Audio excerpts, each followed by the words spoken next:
Previous લેક્ચરની અંદર આપણે chapter number 2 સ્પેસિફિકેશનની અંદર ડેફિનેશન નેસેસિટી ડિસ્કસ કરેલી હતી. થોડું રિવાઇઝ કરી લઈએ. What is a specification?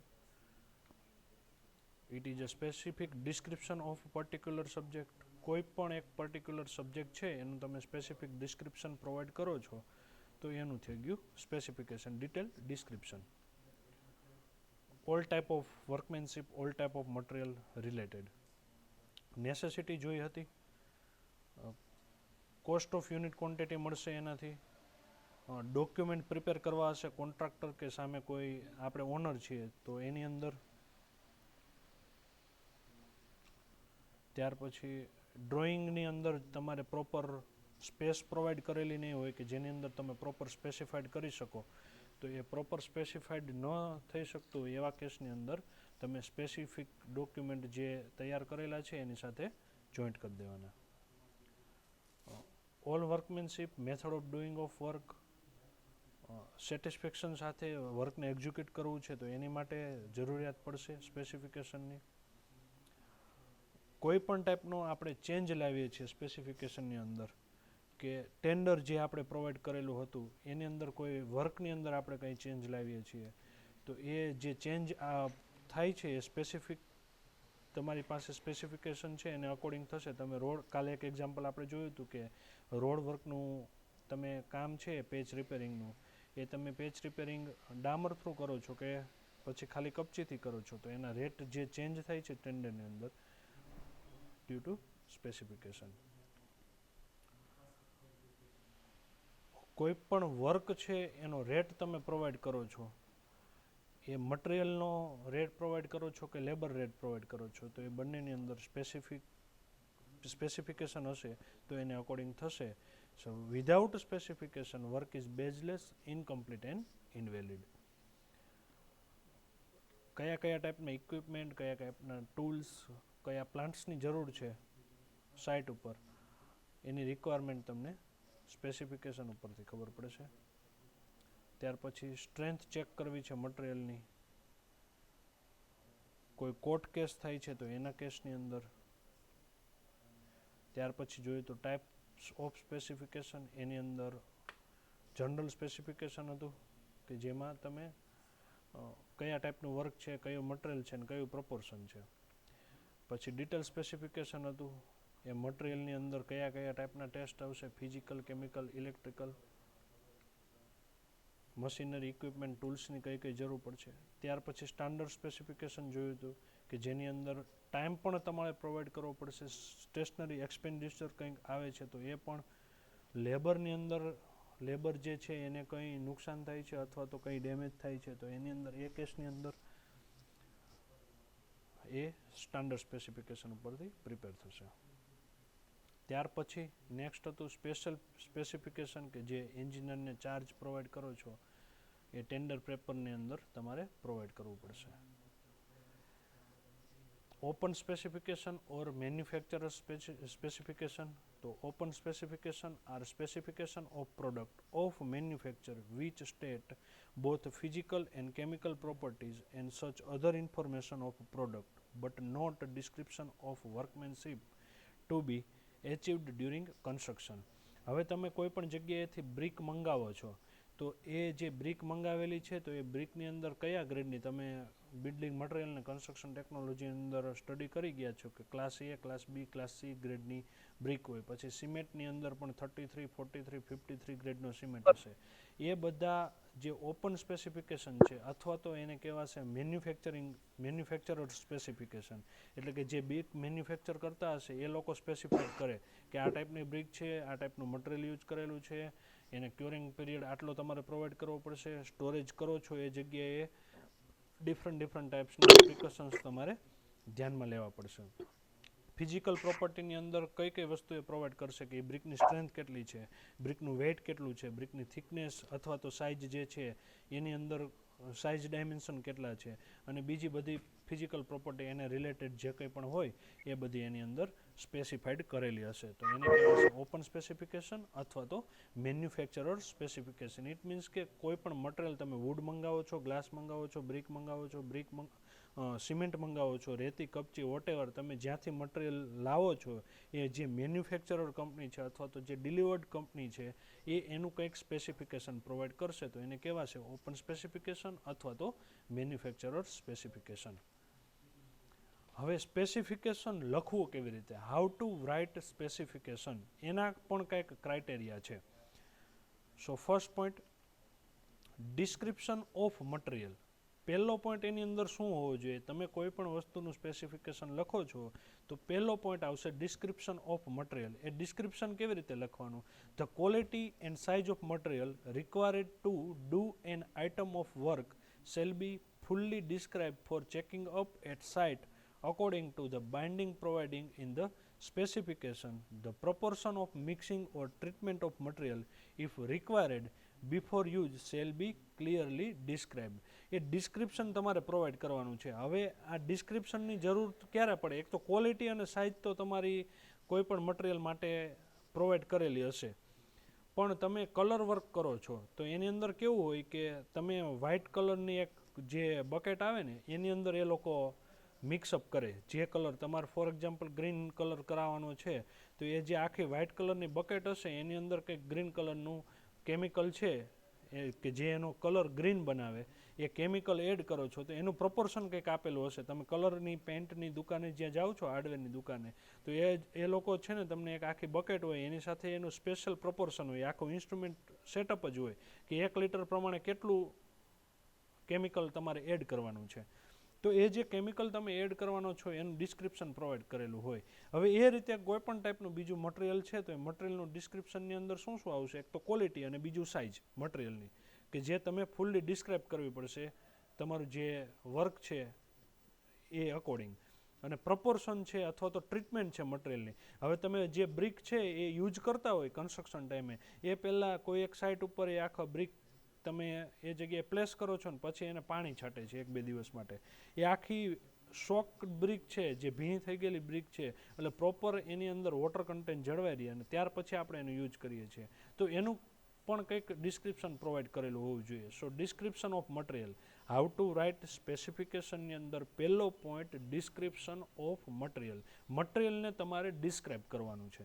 Second point, workmanship, complete description of workmanship, the method of mixing to proportion, the method of laying, preparation of base of surface, compaction, finishing and curing etc. specially applicable to item of work shall be clearly stated in different clauses.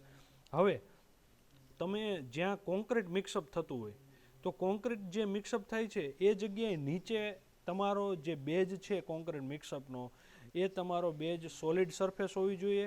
એ જે surface છે આખી NEET clean હોવી જોઈએ, નહીંતર પ્રશ્ન શું થશે કે ધૂળવાળી હોય, તમે સિમેન્ટ જે પ્રિપેર કરો છો સિમેન્ટ મોર્ટાર તો એ ધૂળ એની અંદર મિક્સઅપ થશે, પ્રોપરલી બાઇન્ડિંગ નહીં થઈ શકે. તો તમારે વર્કમેનશીપનું પણ કમ્પ્લીટ ડિસ્ક્રિપ્શન આપવાનું છે કે કેવી રીતે એને પ્રપોર્સિંગ કરવાનું છે. હવે તમે સાઇટ ઉપર અત્યારે જુઓ છો કે કોઈ વોટર સિમેન્ટ રેશિયો મેજરમેન્ટ કરતા નથી.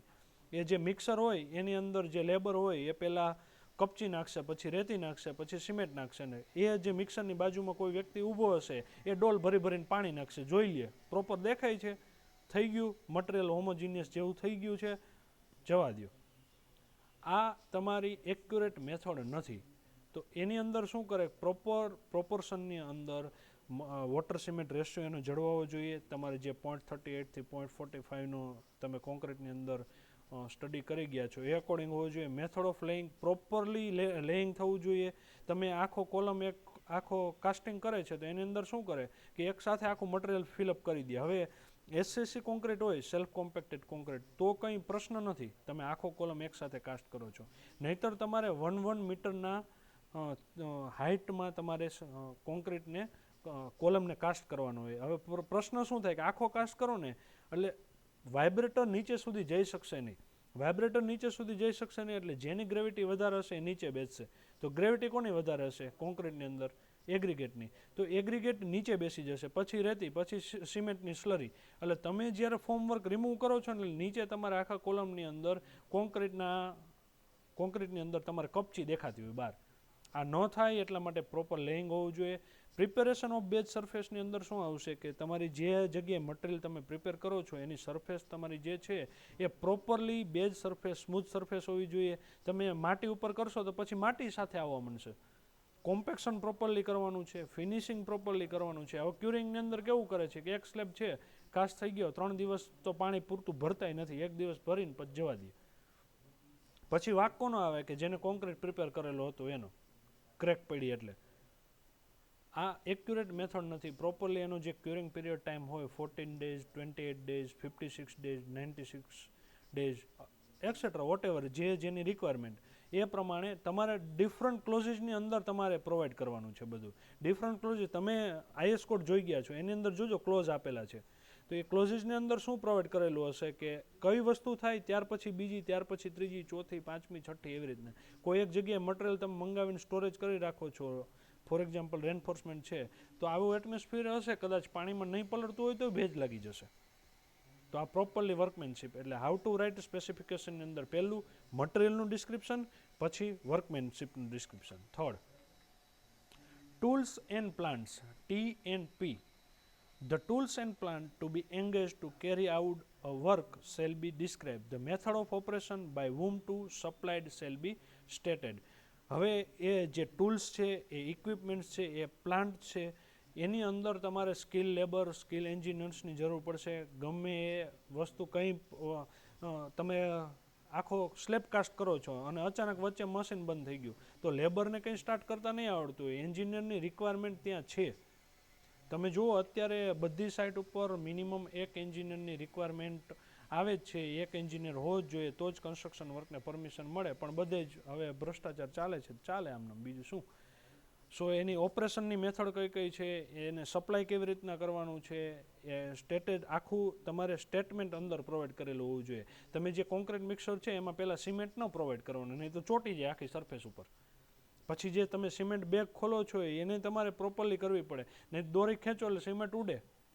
હવે નાનું કન્સ્ટ્રક્શન વર્ક હોય તો બહુ માઇનર ફરક પડે, પણ મોટું કન્સ્ટ્રક્શન વર્ક હોય તો એ છેલ્લે કેટલો કોસ્ટ જતો રહી તો આખો ગણતરી કરો ત્યારે તમને ખબર પડે. સો ટૂલ્સ એન્ડ પ્લાન્ટ્સ એટલે 1 by 1 જ છે. જો પહેલાં મટીરિયલ મંગાવવાનું, એ મટીરિયલ યુઝ કોણ કરવાના છે, લેબર અથવા તો જે તમારું ડિસ્ક્રિપ્શન પ્રોવાઈડ કરેલું હતું વર્કમેનશીપનું એ લોકો. ત્યાર પછી એ મટીરિયલ શેમાં તમે મૂકવાના છો, ટૂલ્સ અથવા તો પ્લાન્ટ્સની અંદર. Protection of new work. The method of protection of new works against damage or the method of curing if required. The test of complete work if necessary shall be described in separate clauses. હવે કંઈક નવું work છે તો એની અંદર તાજું work હોય એટલે શું કરે છે કે પ્રોપરલી એની હાર્ડનેસ આવી જાય ને, ઇનિશિયલ હાર્ડનેસ કોન્ક્રીટની અંદર. પછી જે લેબર હોય એ જગ્યાનો યુઝ કરવા માંડે. હવે ત્યાંથી પાસ આઉટ થાય એટલે કન્ટિન્યુ એનો લોડ એની ઉપર આવશે તો સ્ટ્રેન્થ ઘટવાની જ છે. તો ડેમેજ ન થાય નવા વર્કને એનું ધ્યાન રાખવાનું છે. ક્યોરિંગની મેથડ કઈ કઈ છે, કેટલા દિવસે પાણી પાવું, 3 દિવસ પછી વચ્ચે 1 દિવસનો ગેપ છે. ત્યાર પછી તમે શણના કોથળા મૂકીને પ્રોપરલી એની અંદર મોઇશ્ચર જળવાઈ રહે એવું કરવાનું છે. તો આ બધું પ્રોટેક્શન ઓફ ન્યૂ વર્કની અંદર આવશે. Expression. While writing a specification, endeavor shall be made of express the requirement of a specification clearly and in conscience from avoiding a repetition and unusual words. તમે કોઈ પણ ઇન્સ્યોરન્સ લેવા જાઓ અથવા તો કોઈ પણ ઇન્સ્ટ્રુમેન્ટ લેવા જાઓ અથવા તો કોઈ પણ વસ્તુ મોબાઈલ કે વોટેવર લેવા જાઓ, એની સાથે કંઈક નાનકડી નોટ્સ આવે છે. એ શું છે, એ સ્પેસિફિકેશન છે એનું.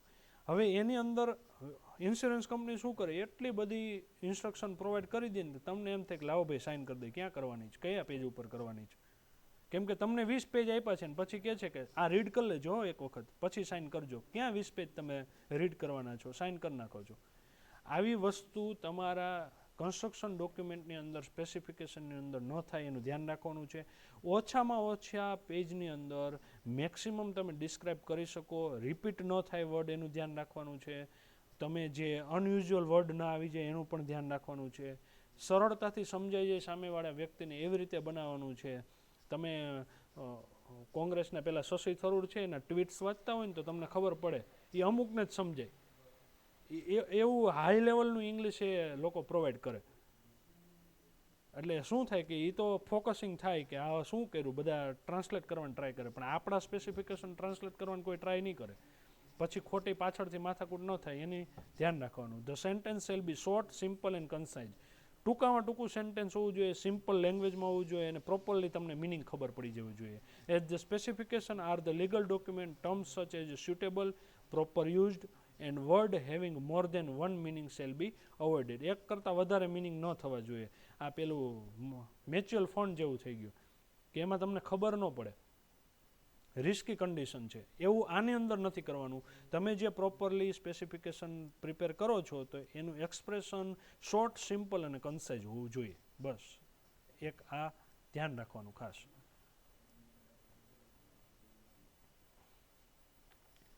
Next, clauses of specification. As far as possible, the clauses shall be arranged in the order in which work shall be carried out. This does not mean to follow the work according to order to arrangement, but it facilitates to reference.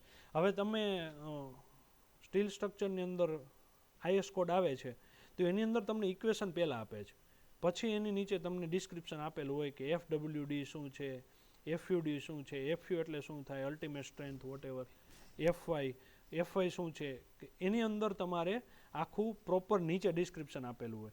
તો અહીંયા તમારે ક્લોઝિસની અંદર specified કરવાનો. હવે એનો meaning એવો નથી થતો કે તમારે એને એક્યુરેટ ફોલો જ કરવું, પણ તમને એક મેથડ ખબર પડી જશે કે આપણે કેવી રીતે વર્ક કરવાનું છે આગળ, સિમ્પલ અને સ્વીટ. હવે તમારે એવું થાય છે કે કોઈ જગ્યાએ તમારે સ્લેબ વર્ક પછી કરવાનું છે, ઉપરના ફ્લોરિંગની અંદર વુડન વર્ક પછી કરવાનું છે, પણ એક જગ્યાએ અગાઉથી આવી જાય છે ત્યારે એની સાથે એનું ડિસ્ક્રિપ્શન આપી દેવાનું. એનું ફરીથી પાછું ડોર વિન્ડો માટે અલગ પ્રોવાઈડ કરવાનું, વિન્ડો માટે અલગ પ્રોવાઈડ કરવાનું, એવું નહીં કરવાનું. while framing clauses for quality of material, workmanship, tools, plant, etc., practical possibilities shall be realized. Correct and complete but not repeated information shall be given so that the owner and contractor can carry out the work following the specification. Abbreviation which are familiar can be used. તમારે કોઈ repetition word થાય છે તો ultimate strength લખવા કરતાં FU લખવું easy પડે, yield strength લખવા કરતાં FY લખવું ઇઝી પડે.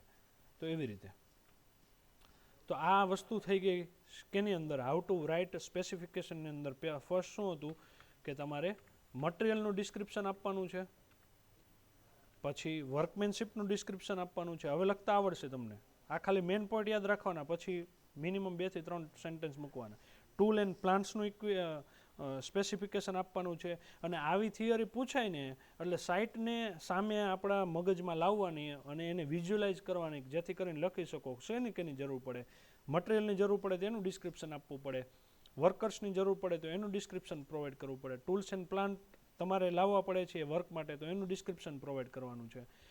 નવું વર્ક છે એને પ્રોટેક્શન તમે પ્રોવાઈડ કરો છો, મેમ્બ્રેન ક્યુરિંગ કરો છો કે પેલા સણના કોથળા પાથરો છો, અથવા તો કોઈ પણ તમે બીજી મેથડ પ્રોવાઈડ કરો છો તો એનું ડિસ્ક્રિપ્શન પ્રોવાઈડ કરવાનું છે.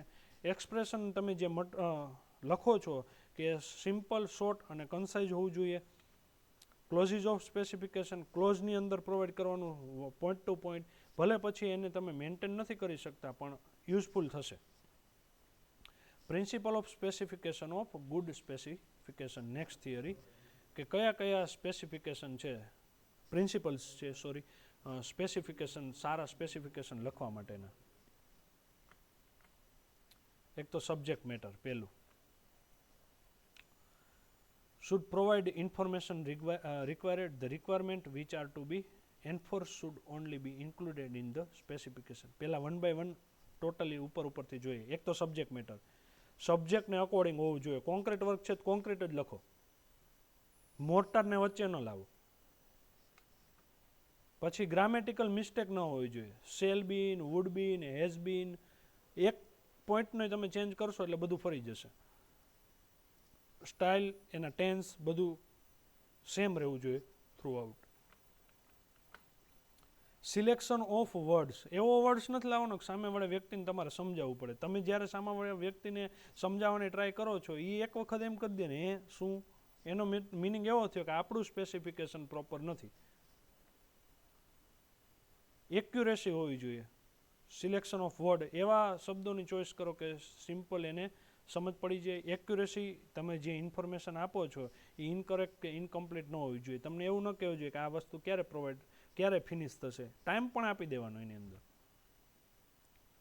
ક્લિયરનેસ હોવું જોઈએ કે કઈ કોર્ટ કોઈ પણ કેસની અંદર, આ તો મોટે ભાગે એની અંદર તમારે ઇસ્યુ જનરેટ થાય છે કે જ્યાં કોર્ટ કેસની થવાની શક્યતા વધારે હોય, કે જ્યાં પેમેન્ટ એક પાર્ટીને કરવું ન હોય ને બીજીને કમ્પલસરી એની પાસે પેમેન્ટ જોતું હોય. તો ક્લિયર તમારે એને પ્રોવાઈડ કરવાનું છે કે જ્યુડિશિયલ પ્લેસ કયું રહેશે એ. પછી બે પાર્ટી અને ઓનર વચ્ચે, કોન્ટ્રાક્ટર વચ્ચે અન્ડરસ્ટેન્ડિંગ પ્રોપર સેન્સમાં હોવું જોઈએ. હવે કોન્ટ્રાક્ટર અને લેબર વચ્ચે કંઈક અલગ વાત થાય ને ઓનર અને કોન્ટ્રાક્ટર વચ્ચે કંઈક અલગ વાત થાય, પછી કોન્ટ્રાક્ટર એવું કહી દે કે લેબરે વર્ક કરી નાખ્યું, હવે જે છે એ આ જ છે, તો એ ન ચાલે. ક્લિયરનેસ પ્રોપરલી હોવું જોઈએ. તો આટલી વસ્તુ થઈ ગઈ. આજે બે વસ્તુ અલગથી ભણ્યા અને એક હતું ઓપન સ્પેસિફિકેશન કે જે મેન્યુફેક્ચરરનું સ્પેસિફિકેશન હતું. તો ફરીથી રિપીટ કરું છું, આઈએમપી પૂછાય એવી થિયરી છે.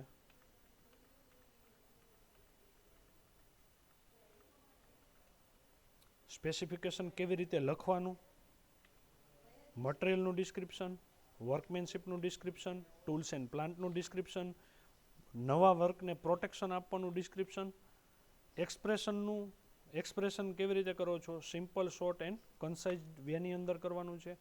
ક્લોઝિસની અંદર તમારે આખું સ્પેસિફિકેશન પ્રોવાઈડ કરવાનું છે. સ્પેસિફિકેશન લખવા માટેના પ્રિન્સિપલ્સ કયા કયા હતા? Subject matter, grammar, selection of words, accuracy, clearness, આટલી વસ્તુ. હવે નેક્સ્ટ લેક્ચરથી ડિફરન્ટ ટાઈપ્સ ઓફ વર્ક જે છે, અર્થવર્ક છે, તમે હવે જે ક્વોન્ટિટી ફાઇન્ડ કરો છો ને, earthworking foundation, PCC work, first class brick work, slab work, tiles flooring, door and window work, એ બધા વર્ક માટેના સ્પેસિફિકેશન લખવાના છે. બહુ ઇઝી છે. નેક્સ્ટ લેક્ચરમાં આપણે જોશું